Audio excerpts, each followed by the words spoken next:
by roguelites and their less forgiving cousin roguelikes are two of the most popular video game genres of the 2020s. Sometimes I get the feeling that half of all newly released indie games fall into one of these two genres. Personally, they don't really jibe with me. I prefer a well-crafted story campaign with a proper ending, where beating the game isn't just the beginning. However, every rule has exceptions, and I found myself loving the following 10 games for one reason or another. Roboquest is like a first-person Returnal with an equally accomplished movement system. In contrast to Returnal, Roboquest is dripping with vibrant colors and bright, cel-shaded art design. It also includes a ton of permanent upgrades that make the game less unforgiving the more you play it, similar to Hades. The runs here are relatively brief, but chock full of blood-pumping, intense shootouts that will see you pull off more actions per minute than in a competitive StarCraft match. The levels are relatively compact, allowing you to quickly advance through each run without having to spend unnecessary time exploring dead ends, which I really like. Overall, this is a fantastic, fast-paced FPS with tons of charm that should be a savory meal even for gamers who aren't into roguelites. While Balatro is a completely different beast than Slay the Spire, I love them both equally. In Balatro, you're playing a video game version of poker where your goal is to increase multipliers and combos until numbers become meaningless. You always start with the same deck of cards and don't have to worry about mana points or about unlocking new cards you can use in future runs.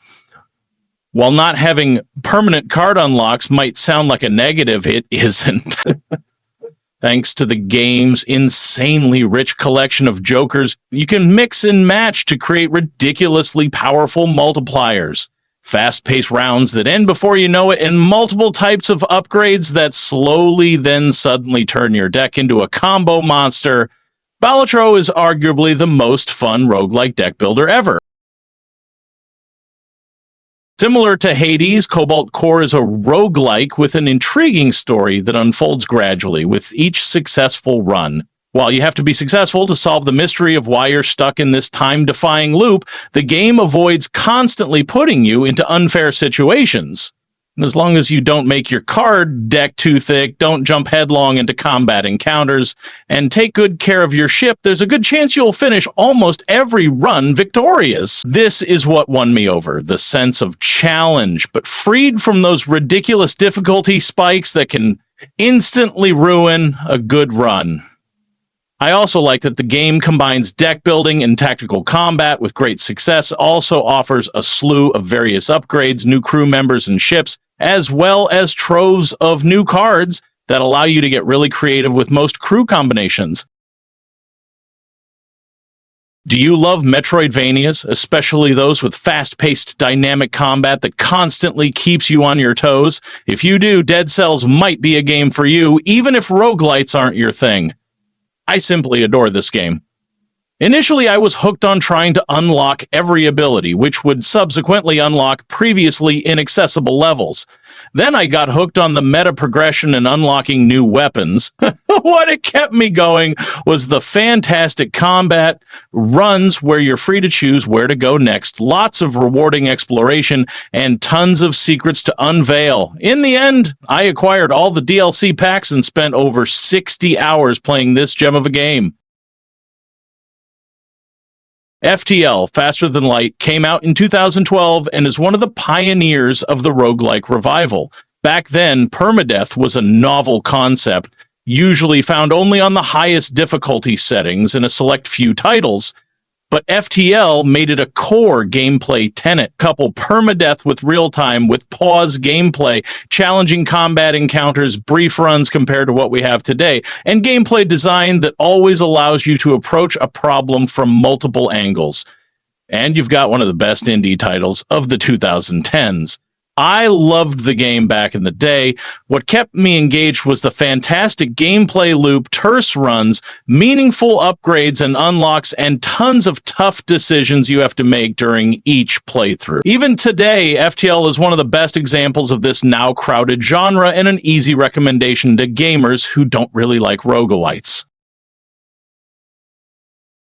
Though it could be argued that Inscryption isn't really a roguelite, it sure looks like one. To be honest, it kind of is to an extent. It's complicated, but believe me, you shouldn't pass this one even if you aren't into roguelites. All I'm going to say is that you can properly beat it only once, and that the game's story really is something else.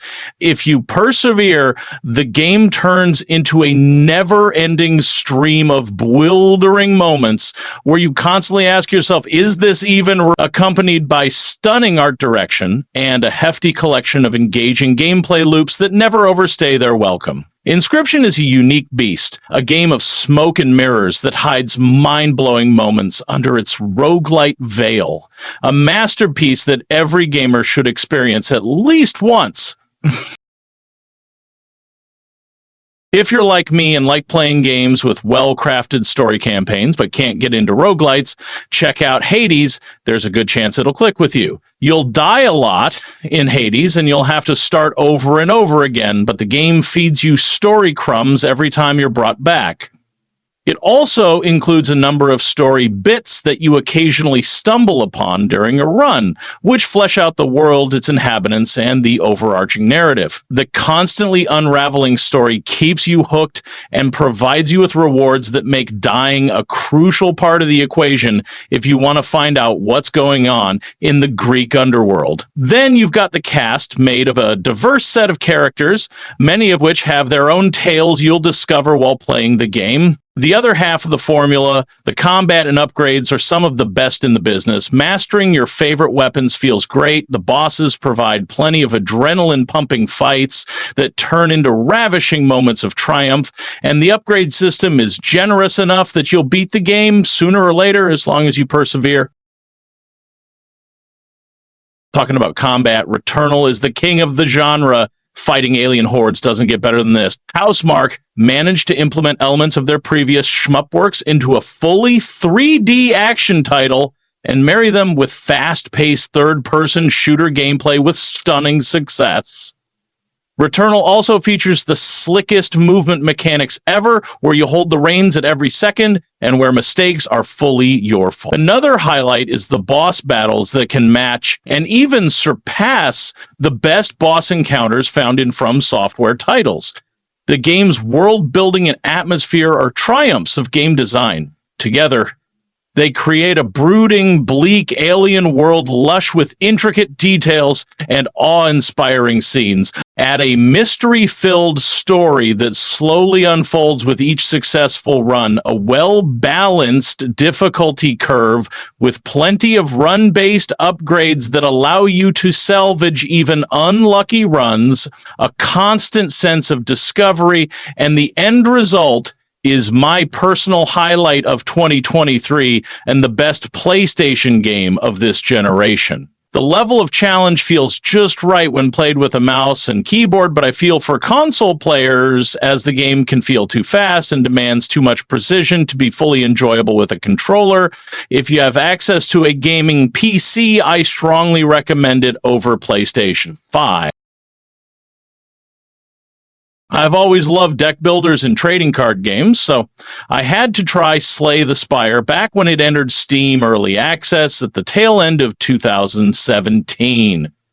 Despite not really being into early access nor roguelike games, I consider Slay the Spire one of my favorite games ever. The game's cast of playable characters, each with their own unique approach and arsenal, and multiple ways to combine apparently mediocre cards into game-breaking combos is what makes Slay the Spire stand out from other similar games. Clever boss encounters and elite enemies that often feel even harder to beat than bosses didn't hurt either. Compared to other roguelites, Slay the Spire offers succinct runs made of relatively brief combat encounters and random events that never feel too generous or straight unfair.